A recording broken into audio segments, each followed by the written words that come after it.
Andrew Berry in the front office, busy. Late yesterday, they got an extension done with Dustin Hopkins. 3-year, $15.9 million contract makes him one of the top 5 highest paid players. He is now with the Browns through the 2027 season. Here are the 5 highest paid kickers. Justin Tucker at $6 million. Jake Elliott also at $6 million.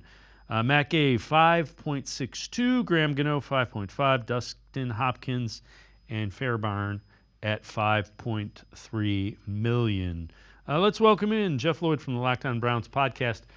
Jeff, when you look at this, we don't know how the contract is structured yet. It could very well be structured so that they actually lowered the cap number this year and kind of tacked it onto the back end.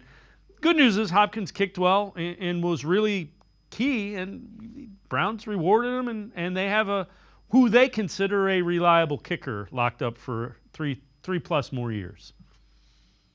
Well, I mean, there's a couple scenarios where you go with this. Look, the Browns tried to adjust the situation with the drafting of Cade York, who ironically enough is back with the Browns and will be in training camp with them.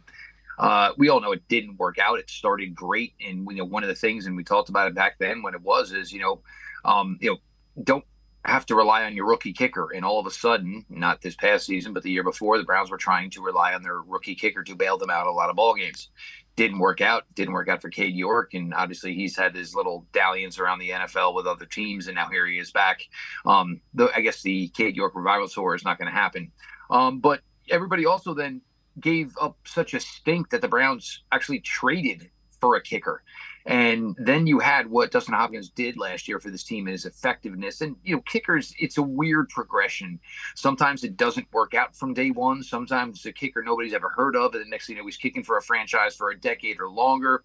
But, D-Hop came in right away, took to the tricky wins in Cleveland, was very, very effective on the road, was huge, certainly in, the game-winning couple of kicks, but whether it was the game in Baltimore, the subsequent week against the Pittsburgh Steelers, and became one of their most effective weapons last year as far as putting points on the board.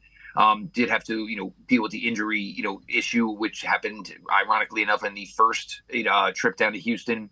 But the Browns were able to, find a guy and get that hole covered. And it's a big, big thing because you can't have a revolving door at kickers.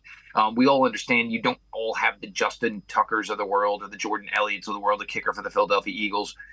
It just doesn't always work that way for every franchise. But when you find a guy who's getting it done, you don't want to have to go looking for another one, because just when you start looking for one, 2 weeks later, you could be looking for another one.